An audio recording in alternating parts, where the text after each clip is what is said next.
Sir मेरी पत्नी ने सुसाइड कर ली सर। आप जल्दी से चलिए। लेकिन क्यों की? क्या तुम उसे तकलीफ देते थे? नहीं मैडम, मैं तो अपनी बीवी से बहुत प्यार करता था। पता नहीं उसने ऐसा क्यों किया। कोई बात नहीं, हम चलकर देखते हैं कि उसने ऐसा क्यों किया।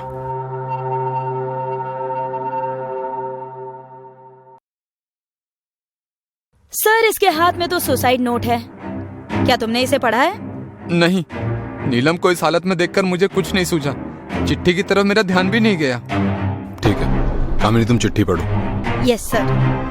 मैं नीलम अपने पूरे होशो हवास में अपने जीवन को खत्म कर रही हूँ। मेरे मौत के लिए किसी को भी जिम्मेदार ना पकड़ाया जाए। मैं अपनी मर्जी से खुद को गोली मार रही हूँ। नीलम, तुमने ऐसा क्यों किया? सर, ये तो ओपन एंड शट केस है।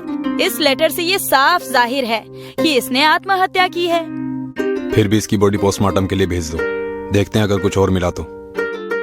सर, सामने वाले घर में एक और लाश मिली है। कोई औरत है।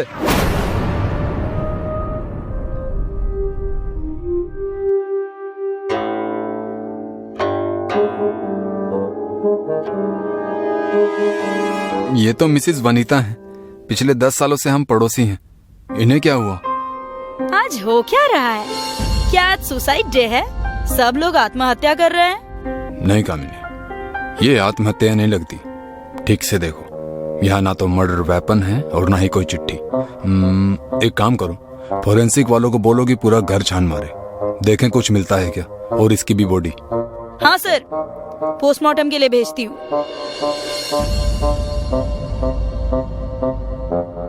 क्या हुआ आपको? पहले तो आप दुखी थे, पर अब बहुत डरे हुए लग रहे हैं।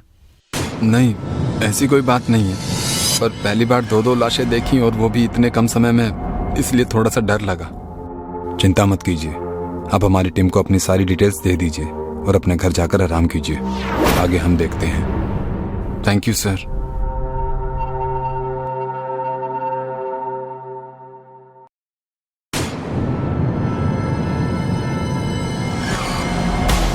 सर, फॉरेंसिक टीम ने पूरा घर छान मारा, पर कोई मर्डर वेपन नहीं मिला। लगता है खूनी वनीता को गोली मारकर गन अपने साथ ही ले गया। हो सकता है। अब हमें उस खूनी को ढूंढना है।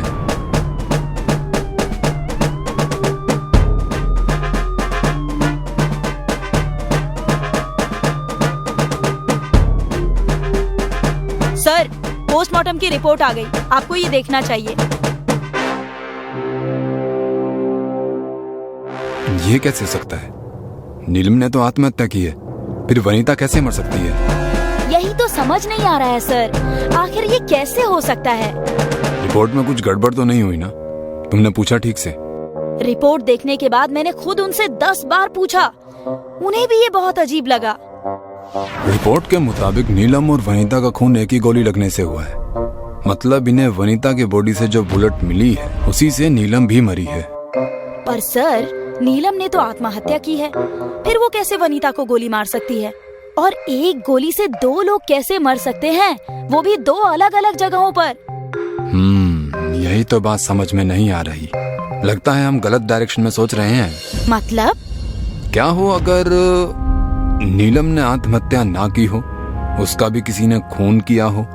किसने? वही तो पता करना है कामिनी जी। चलिए। क्या बात है सर, आप यहाँ? मुझे बुला लिया होता मैं आ जाता। नहीं, ठीक है, आपसे कुछ सवाल करने थे। जी कहिए। जब नीलम ने खुद को गोली मारी तब आप कहाँ थे? मैं बेडरूम में था और नीलम हॉल में थी। जैसे ही मैंने गोली की आवाज सुनी, मैं बाहर आया और देखा तो नीलम मर चुकी थी। क्या आप दोनों के अलावा उस वक्त घर में कोई और भी था? नहीं सर, सिर्फ हम दोनों ही थे। नीलम और वनीता का रिश्ता कैसा था?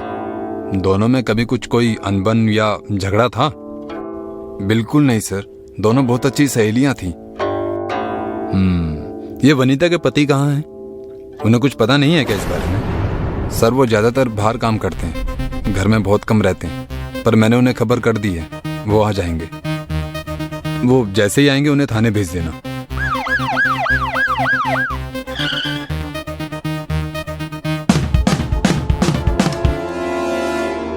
कामिनी, या तो अजय झूठ बोल रहा है या फिर हम सच देख नहीं पा रहे हैं। ये केस तो सुलझने का नाम ही नहीं ले रहा। सर, फॉरेंसिक वालों ने वनीता की मेडिकल रिपोर्ट भेजी है। लगता है उन्हें कुछ अलग मिला है। देखो। सर, ये तो काफी भयानक है। क्या है, दिखाओ।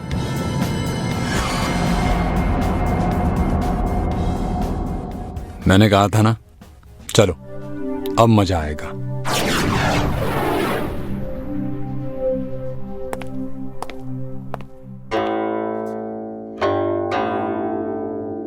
मिस्टर अजय, ये वनीता की मेडिकल रिपोर्ट है। हमें सब पता चल गया है। तो क्या आप सच कबूल करेंगे या फिर हम करवाएं?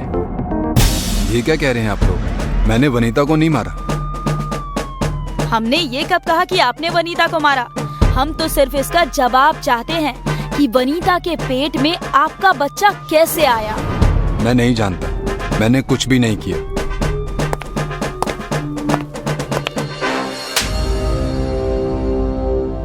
बताता हूँ सर, मारिए मत।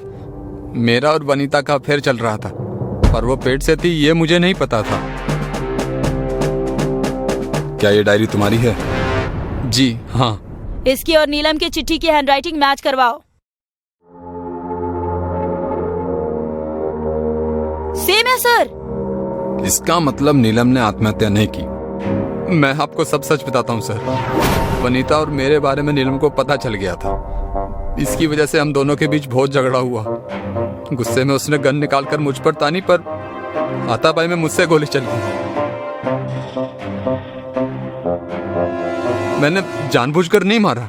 और वनीता को कैसे मारा? नहीं, वनीता को मैंने नहीं मारा सर। फिर उसकी मौत कैसे हुई? मुझे नहीं पता सर, मैं तो खुद डर गया था। कामिनी, आसपास पता करो। पड़ोसी से पूछो कि उस रात उन्होंने कुछ सुना या कुछ देखा हो।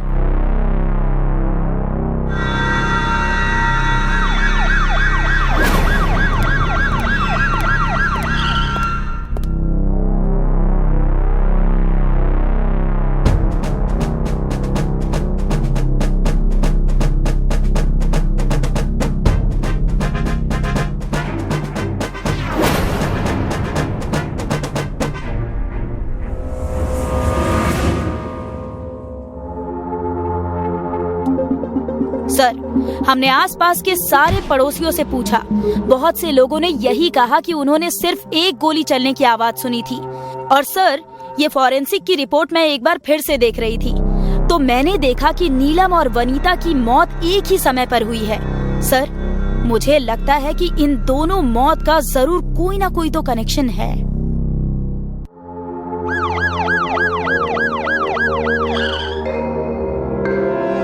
कामिनी, बहुत दिनों से एक बात दिमाग में घूम रही थी। मुझे लगता है वनीता का मर्डर उसी वजह से हुआ है। अजय ने जैसा बताया कि वो यहाँ खड़ा था और नीलम वहाँ खिड़की के सामने, और वो देखो वनीता के घर की खिड़की।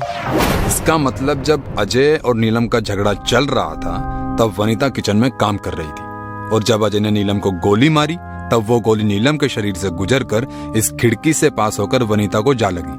इसीलिए हमें बुलेट पर नीलम और वनीता के दोनों के खून मिले। मतलब अजय ने गलती से एक नहीं 2 खून किए। वाह सर, क्या दिमाग पाया है आपने। अपना तो ऐसा ही है।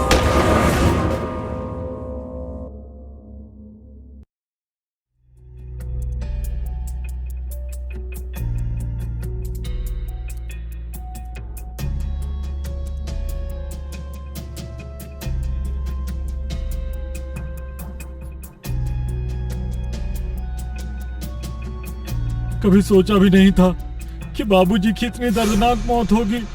इतना कहा कि अंकल की उम्र हो गई है, गाड़ी मत चलाया कीजिए, लेकिन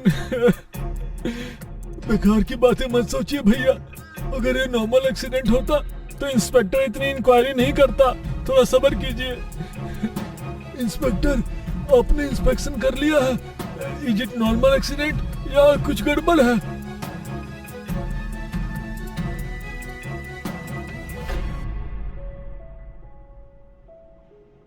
गड़बड़ है या नहीं, ये तो इन्वेस्टिगेशन के बाद ही पता चलेगा। फिलहाल इतना जान लीजिए कि कार की ब्रेक लाइन टूटी हुई है। और इसी वजह से आपके पिताजी दयानंद जी का एक्सीडेंट हुआ। ये एक्सीडेंट नहीं है, मर्डर है। मारा गया है दादाजी को। 2 दिन पहले ही तो गाड़ी सर्विस होकर आई थी, ऐसे कैसे ब्रेक फेल हो सकते हैं? दीक्षा बेटा, ये तुम क्या कह रही हो? इंस्पेक्टर, ये मेरी बेटी दीक्षा है। ये अपने दादाजी से बहुत प्यार करती थी, इसीलिए कुछ भी बोल रही है। आप इसकी बातों पर। नहीं पापा, मैं कुछ भी नहीं बोल रही हूँ, सच बोल रही हूँ। दादाजी की कार 2 दिन पहले ही सर्विस होकर आई है। सब परफेक्ट था, बिलीव मी। उनका खून हुआ है। लेकिन किसने किया होगा तुम्हारे दादाजी का खून? मुझे पता होता तो मैं कातिल को साथ ही लाती, उसे ढूंढ। दीक्षा, सदमा लगा है इसे। आप लोग इसे हॉस्पिटल ले जाइए। क्या लगता है सर, दीक्षा सच बोल रही है या एक महज नॉर्मल एक्सीडेंट है? आप सवाल कम, काम ज्यादा कीजिए। विक्टिम के तीनों बेटे की जन्म कुंडली लेकर आइए मेरे पास।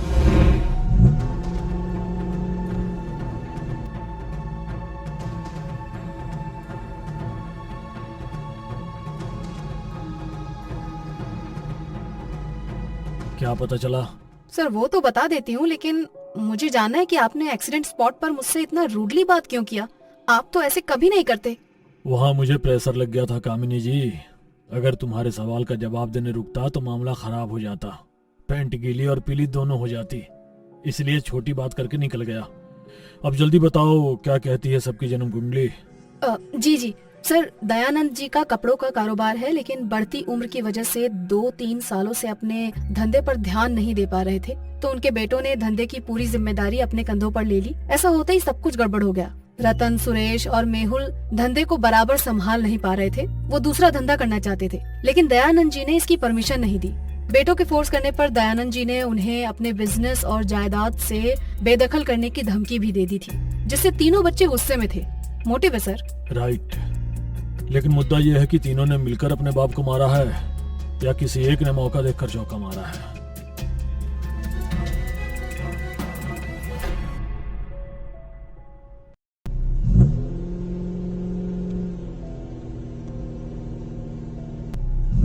इंस्पेक्टर, आप तो मुझे पुलिस स्टेशन ले जा रहे थे, मगर ये रास्ता तो आपके पुलिस स्टेशन को नहीं जाता। बड़ी जल्दी है आपको पुलिस स्टेशन जाने की। इंस्पेक्टर, पागल हो गए हो क्या? धीरे करो गाड़ी। नहीं कर सकता, ब्रेक फेल हो गए हैं। मर गए। भगवान का लाख लाख शुक्र है कि हम बच गए। बच तो गए, लेकिन ये ब्रेक अचानक फेल कैसे हो गए? हाईवे पर ब्रेक फेल होने के बाद भी जिंदा हो इंस्पेक्टर। इन्वेस्टिगेशन से पहले इस बात की खुशी तो मना लो। काश पापा की गाड़ी चट्टान से टकराने की वजह ऐसे ही किसी रेत के टीले से टकराती तो वो। आपको ब्रेक ठीक करना आता है क्या?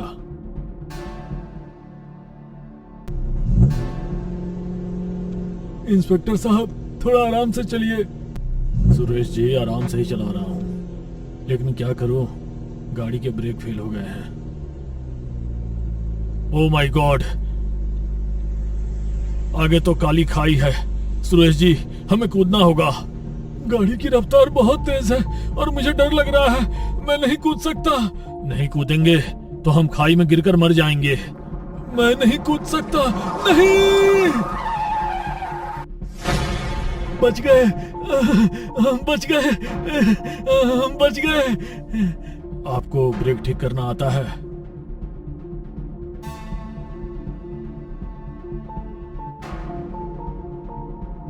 क्या हुआ सर, ब्रेक फेल के नाटक ने कुछ काम किया? आप बहुत सवाल करने लगी हैं कामिनी जी, काम किया कीजिए।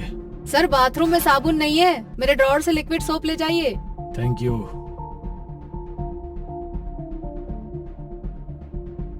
अरे इंस्पेक्टर साहब, क्या हुआ? आप यहाँ ऐसे क्यों खड़े हैं? गाड़ी का ब्रेक ठीक से काम नहीं कर रहा है मेहुल जी। मैकेनिक को फोन किया था पर वो फोन नहीं उठा रहा। आप हटिए, ब्रेक मैं ठीक कर देता हूँ, मुझे इसकी नॉलेज है।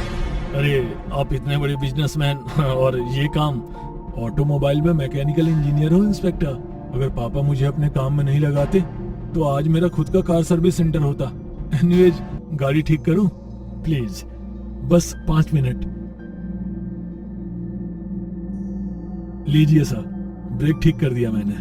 Thank you. आपको तो सच में गाड़ी के बारे में बहुत कुछ पता है, इसलिए आपने अपने पिताजी की गाड़ी, जो कि 2 दिन पहले ही सर्विस होकर आई थी, उसके ब्रेक्स इतनी सफाई से फेल कर दिए। आपको फर्दर इन्वेस्टिगेशन के लिए पुलिस स्टेशन चलना होगा मिस्टर मेहुल। आप हमारे प्राइम सस्पेक्ट हैं।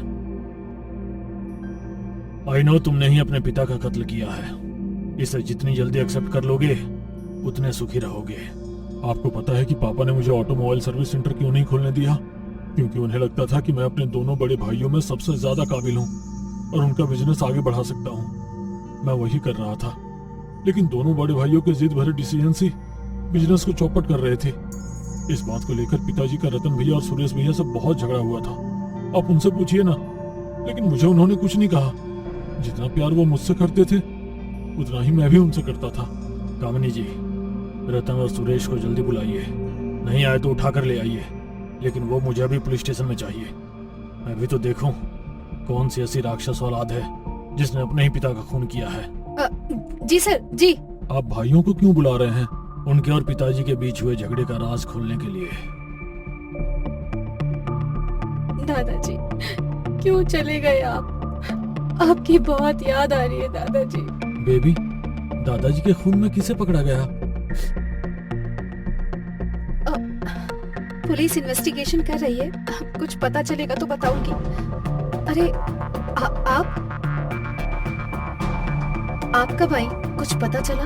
दादाजी की कार ब्रेक लाइन किसने कट की? अभी तक तो कुछ नहीं पता चला है। वैसे आपके पापा और बड़े चाचा सुरेश जी कहाँ हैं? उनका फोन नहीं लग रहा है।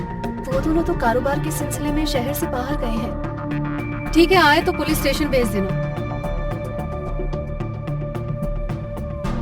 सर, रतन और सुरेश दोनों बिजनेस के चक्कर में शहर से बाहर गए हैं, लेकिन मुझे वहाँ एक चीज अजीब लगी। जब मैं वहाँ पहुँची तो दीक्षा किसी से हंस कर बात कर रही थी।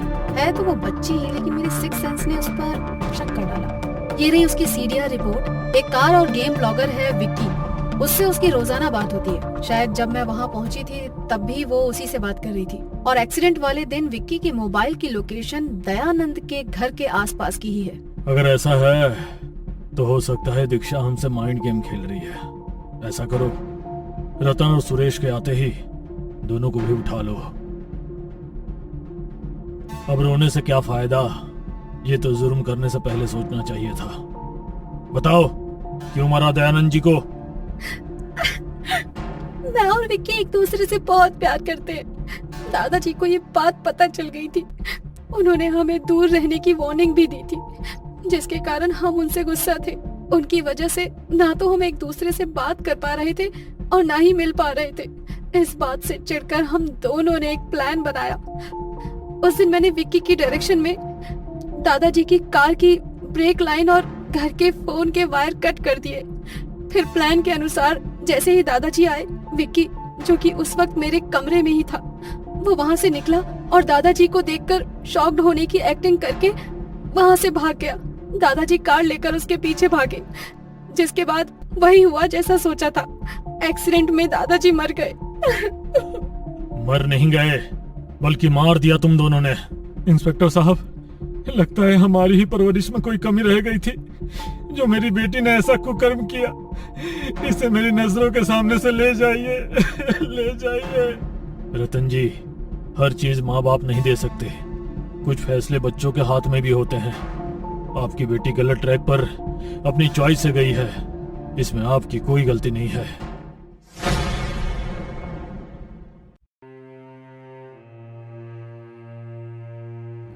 काश तुम मेरे साथ होते बेटा, बहुत याद आती है तुम्हारी। इतनी रात गए कौन हो सकता है? तुम? नमस्ते ससुर जी। अरे अरे, तुम अंदर क्यों चली आ रही हो? और कौन ससुर जी? किसके ससुर जी? कौन हो भाई तुम? याददाश्त तो ठीक है ना आपकी ससुर जी? मैं पायल, आपकी बहू। और कौन?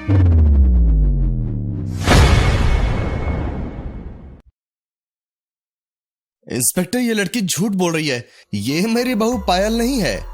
अगर ये झूठ है ससुर जी तो कह दीजिए। अभय और मेरी शादी दिल्ली में हुई थी, ये भी झूठ है। दिल्ली? पकड़ा, झूठ पकड़ा इंस्पेक्टर। अभय और पायल की शादी दिल्ली में नहीं, मेरठ में हुई थी। इसका झूठ पकड़ा गया इंस्पेक्टर। ठीक है मनोहर जी, शादी के फोटोग्राफ्स दिखा दीजिए जिससे आपकी बात प्रूव हो सके। फोटोग्राफ्स तो नहीं है इंस्पेक्टर। दरअसल उनकी शादी मंदिर में हुई थी। सब कुछ इतना जल्दी हुआ था कि कैमरामैन बुला ही नहीं पाए। लेकिन मेरे बेटे के मोबाइल से एक फोटो खींची गई थी, वो उसके कमरे में है, चलकर देख लीजिए। देखिए इंस्पेक्टर, ये रही। ये क्या, इस फोटो में ये लड़की कैसे आ गई? मनोहर जी, इस फोटो में तो आपके बेटे के साथ ये लड़की पायल है, हैं? आह, आह, आह। मनोहर जी, आप बात करने की हालत में हैं क्या? जी कर सकता हूँ। मनोहर जी, अगर ये नकली पायल है तो असली पायल कहाँ है? और जी इंस्पेक्टर, शादी के कुछ दिनों बाद ही पायल ने अपने रंग दिखाने शुरू कर दिए थे। वो हर छोटी बात पर झगड़ा लेकर बैठ जाती थी और एक दिन अचानक वो एक लेटर छोड़कर अपने किसी यार के साथ गायब हो गई। लेकिन उसके परिवार ने हमारे खिलाफ पायल को गायब और मारने की झूठी रिपोर्ट दर्ज करवा दी। पुलिस आए दिन अभय को परेशान कर रही थी। अपनी बदनामी और कोर्ट कचहरी से तंग आकर उसने एक दिन खुद को आग लगा ली। सच ये नहीं है सर, सच ये है कि अभय और मैं नदी किनारे घूमने गए थे, जहाँ पर फिसल जाने से उनकी मौत हो गई थी। उन्हें अपने मरने की इंट्यूशन शायद पहले ही हो गई थी, इसीलिए उसने अपने मरने के कुछ दिन पहले ही घर और जमीन सब कुछ मेरे नाम कर दिया है। शायद इसीलिए ससुर जी मुझे जायदाद से बेदखल करने के लिए ये सब कर रहे हैं। खामोश हो जा लड़की, नहीं तो मैं तेरा मुंह नोच लूंगा। इंस्पेक्टर साहब, ये लड़की झूठ पर झूठ बोली जा रही है। मेरे बेटे ने कोई घर जमीन इसके नाम नहीं किया। विश्वास कीजिए मेरा इंस्पेक्टर, मेरे पास इसे झूठ साबित करने के लिए एक पक्का ठोस सबूत है सर। दिखाइए। उसके लिए कहीं जाना पड़ेगा। इस गली में हमारे घर की पुरानी नौकरानी बसंती रहती है। वो इस झूठी पायल का नकली नकाब नोच डालेगी।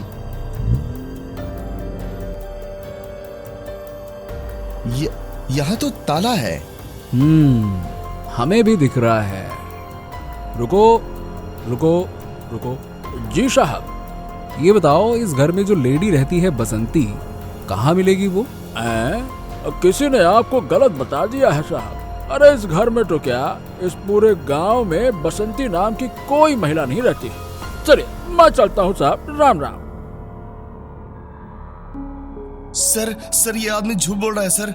मैं खुद 2 बार उसे यहाँ छोड़ चुका हूँ। आपका भी कमाल है मनोहर जी। पायल झूठ बोल रही है, यहाँ रहने वाले लोग झूठ बोल रहे हैं। अरे मुझे तो लगता है कि 1-2 घंटे में आप हमें भी झूठा बोलने वाले हैं। ये किसका फोन है भाई? हाँ हेलो, क्या? ठीक है, जल्दी से अभी फोटो सेंड करो मुझे। तो मनोहर जी, बात ऐसी है कि शहर से बाहर जंगल में एक महिला की लाश मिली है। ये देखिए, आप इसे पहचानते हैं क्या?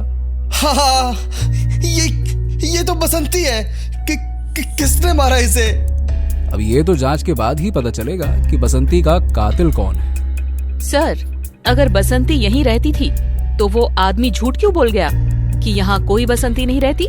वो जरूर क्रिमिनल्स का आदमी होगा। ये मामला जितना छोटा लग रहा था उतना है नहीं कामिनी जी। कुछ तो बड़ा चल रहा है। तो सर, मैं उस साइकिल वाले को पकड़ूं? कामिनी जी, वो परिंदा साइकिल पर था, जाने किस गली में मुड़ा होगा। अरे उसे पकड़ना मुश्किल है, आप छोड़िए उसे। चलिए पुलिस स्टेशन चलते हैं, वहां सोचते हैं कि आगे क्या करना है।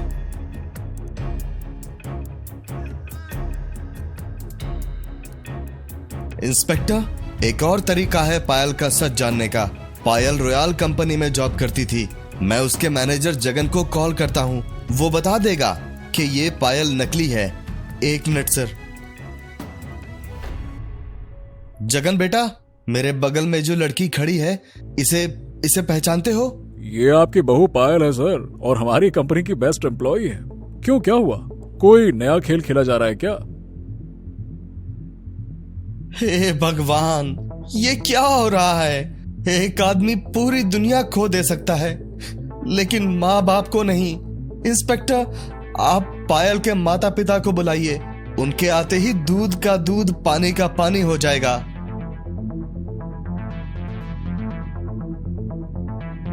कहिए इंस्पेक्टर, क्यों बुलाया आपने? अरे पायल बेटा, समधी जी, आप दोनों यहाँ क्या कर रहे हैं? श्याम जी, ये क्या कह रहे हैं आप? मैं आपका समधी हूँ, ठीक है, पर ये आपकी बेटी पायल कैसे हुई? ये कैसा बेहुदा मजाक है मनोहर जी? पायल मेरी बेटी है तो बेटी है, कैसे हुई का क्या मतलब? ओह गॉड, नहीं नहीं नहीं, मैं पागल हो जाऊंगा। पता नहीं श्याम जी झूठ क्यों बोल रहे हैं, मैं समझ नहीं पा रहा हूँ। तो बात ऐसी है मनोहर जी कि आपने जितने भी लोगों को सामने लाया है उन सभी ने इन्हें ही पायल बताया है। अब आप भी मान जाइए कि यही पायल है और आप अपनी बहू के साथ खुशी से चैन से रहिए, क्या दिक्कत है?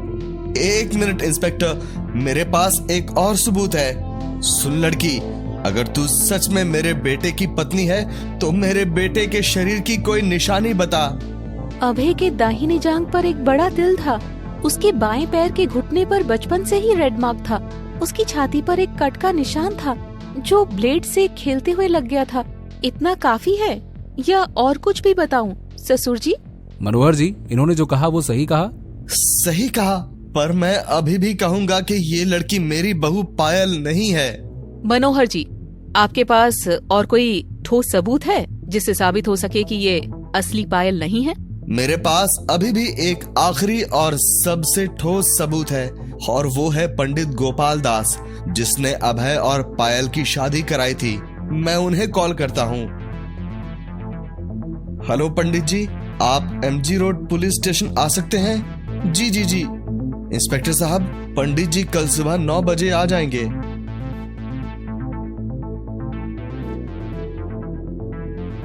जी नहीं, ये वो पायल नहीं है जिससे इनके बेटे अभय की शादी हुई थी, वो तो कोई और थी।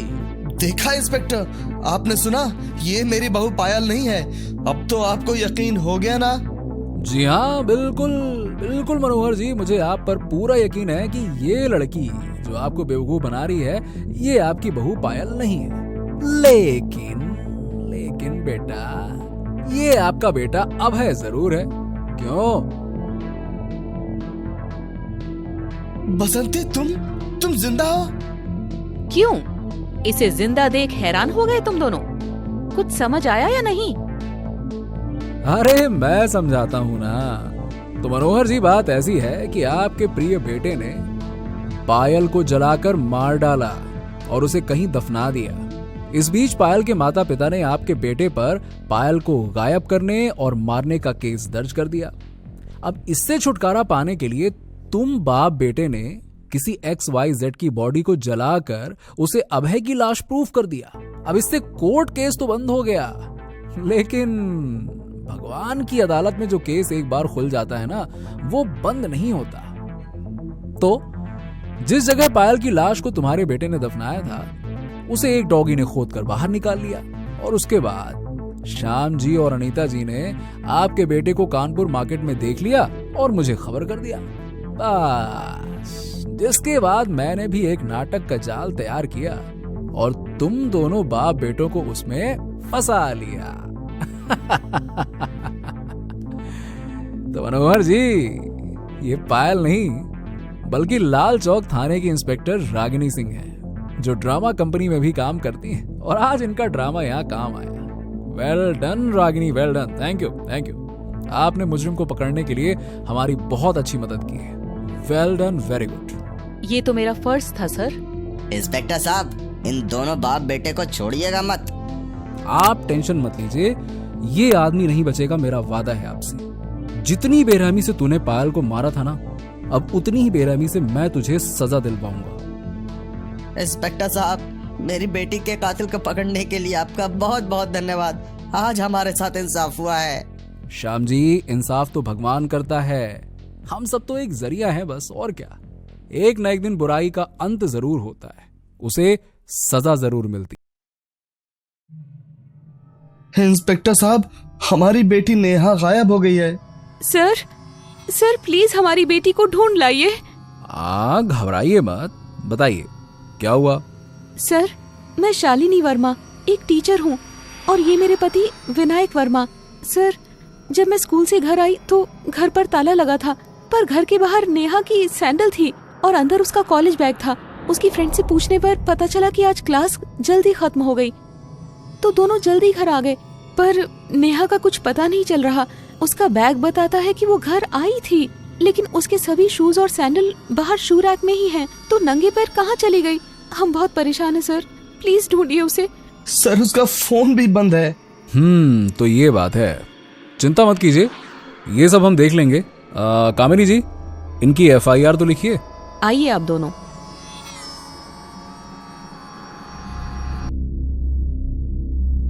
सर, तो कहिए मिस कामिनी जी, क्या खबर लाई हैं आप? सर विनायक वर्मा के घर के आसपास किसी भी गली में CCTV नहीं है, और वहाँ किसी ने भी नेहा के गायब होने वाले दिन ना तो उसे जाते देखा ना ही आते। बाकी उसका फोन ऑन हो चुका है सर, लेकिन लोकेशन मोबाइल बाजार की है, जहाँ चोरी के मोबाइल बिकते हैं। मोबाइल बाजार? अच्छा कामिनी जी, वहाँ चोरी का मोबाइल कौन खरीदता है?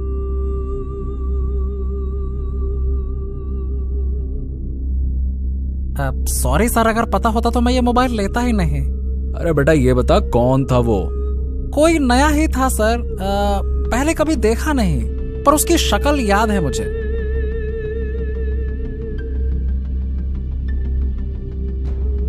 सर यही आदमी था, मोबाइल बेचने वाला यही था।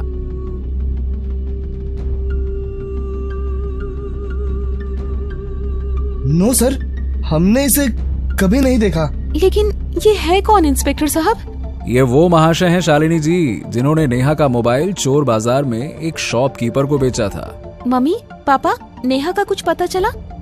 नहीं बेटा। ये हमारी बड़ी बेटी माही है, ये दिल्ली में पढ़ाई कर रही है। अच्छा माही बेटा, आपको कोई आइडिया है कि आपकी बहन नेहा कहाँ जा सकती है? आई मीन टू से कि बहन अक्सर एक दूसरे के सीक्रेट्स जानते हैं, शेयर करते रहते हैं। जी सर, उसके सारे सीक्रेट्स मुझे पता है।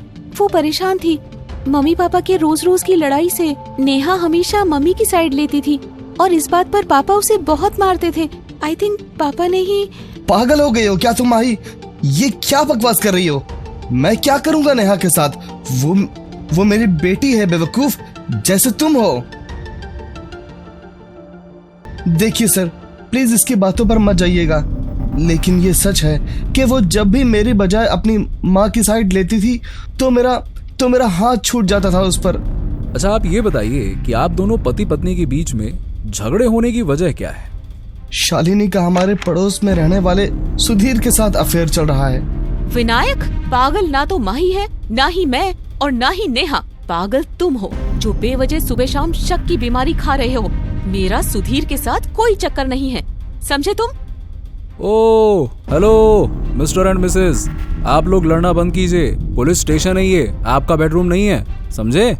चलिए ये बताइए कि ये सुधीर महाशय कहाँ मिलेंगे? सर, विनायक बहुत ही शक्की आदमी है। वो झूठा आरोप लगा रहा है। बेशक हम कॉलेज समय से साथ में हैं, अच्छे दोस्त हैं और फोन पर बातें करते रहते हैं, लेकिन इसका मतलब ये तो नहीं हुआ ना कि हम दोनों का कोई चक्कर चल रहा है। अरे विनायक तो ऐसे ही बोलता रहता है।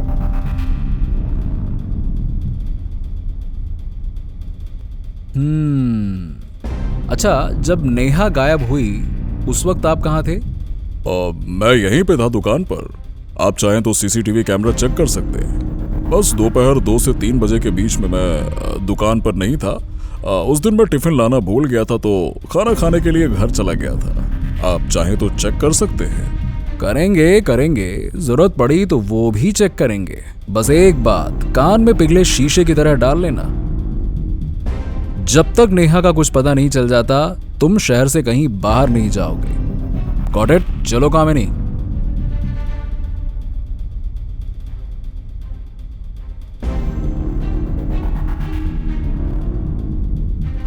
कामिनी जी, नेहा के CDR का क्या हुआ? वही चेक कर रही थी सर। कुछ मिला? कोई दीपक नाम का लड़का है जिसके साथ नेहा की अक्सर बात होती थी, लगभग रोजाना। शर्मा कोरियर में काम करता है।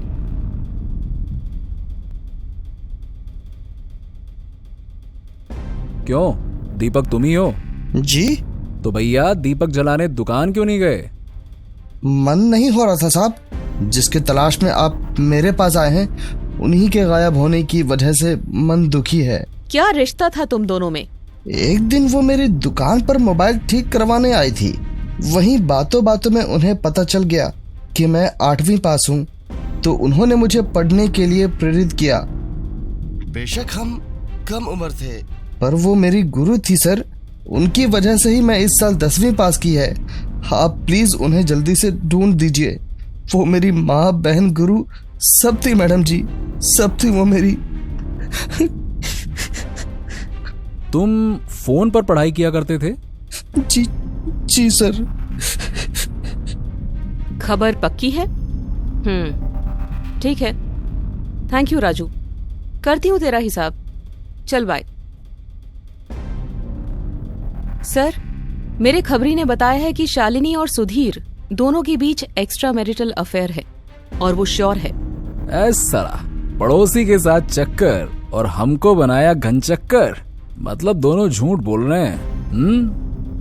एक बात और पता चली है सर कि नेहा को पता नहीं था कि उसकी माँ और सुधीर के बीच चक्कर है, लेकिन कुछ दिन पहले जब उसे उनके रिश्ते के बारे में पता चल गया तो उसने सुधीर की दुकान पर पहुंचकर बहुत हंगामा किया था और धमकी दी थी कि अगर उन्होंने कंटिन्यू किया तो वो पापा के साथ रहेगी और पापा तुम्हें छोड़ेंगे नहीं।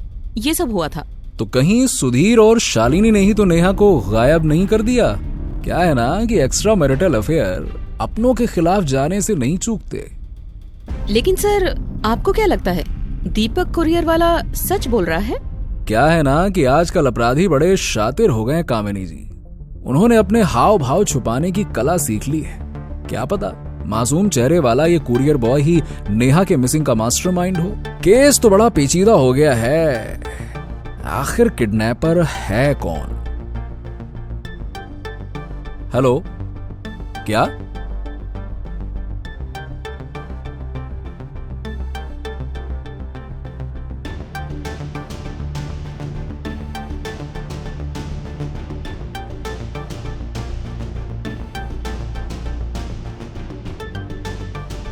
कामिनी जी, इसे फॉरेंसिक लैब भिजवाइए अब।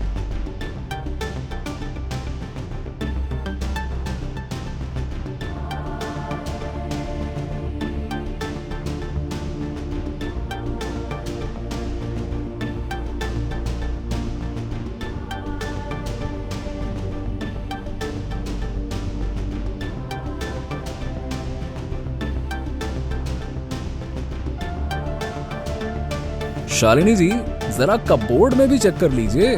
अरे आपने जो कपड़े प्रेस के लिए भिजवाए थे वो सही है या नहीं, देख लीजिए। जी, सभी कपड़े हैं, पर आप इन कपड़ों के बारे में क्यों पूछ रहे हैं? नेहा की मौत से इसका क्या लेना देना? तुम्हारा नाम क्या है? राजू है साहब। कुछ काम था क्या साहब? नेहा मैडम गायब हो गई हैं, उनके बारे में ही पूछना है क्या साहब? तो मैं बता देता हूँ, वो बहुत अच्छी लड़की थी, एक नरम स्वभाव था उनका, पर उनके साथ क्या हुआ हमको कुछ नहीं पता साहब। अच्छा ठीक है, ये बताओ कि तुम उनके घर कपड़े लेकर कब गए थे? 4 तारीख को गए थे साहब।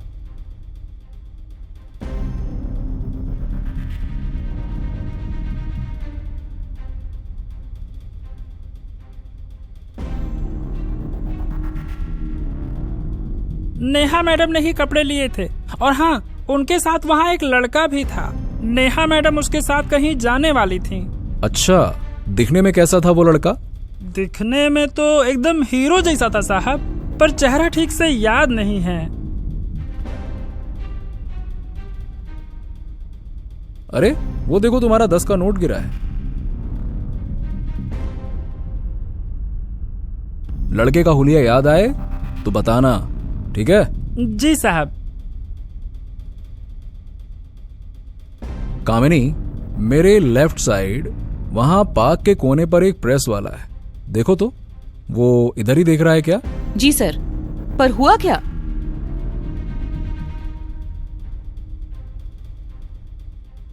सर, नेहा के नेल से मिला स्किन के टुकड़े का डीएनए और बीड़ी पर मिले डीएनए से मैच हो गया है। मतलब कातिल मिल गया।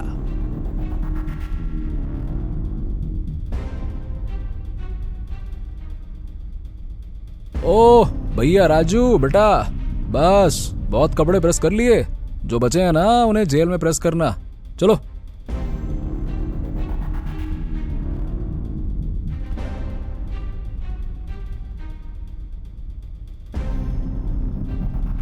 रुक जाओ विनायक, अगर तुमने राजू को कुछ भी करने की कोशिश की तो मुझे मजबूरी में गोली चलानी पड़ेगी। मुझे मत रोको इंस्पेक्टर। मुझे पता चल चुका है कि इस दरिंदे ने ही मेरी बेटी को मारा है। इसे इसकी पाप की सजा मैं देख कर रहूंगा। देखिए विनायक जी, आप पर क्या बीत रही है मैं बिल्कुल समझ सकता हूँ, लेकिन प्लीज कानून को अपने हाथों में मत लीजिए। नेहा को तो हम बचा नहीं सके, लेकिन आपकी पत्नी और आपकी एक बेटी भी तो आपके साथ है ना। अगर आप जेल चले गए तो इनका क्या होगा? बात को समझिए, फेंक दीजिए चाकू। इसे कानून सजा देगा, मैं दिलवाऊंगा।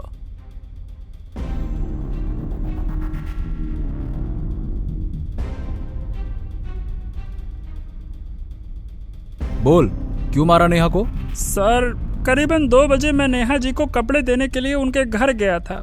मैंने उन्हें कॉलेज से वापस आते हुए देख लिया था। मैं जब उनके घर में पहुंचा तो बाहर का दरवाजा खुला हुआ था।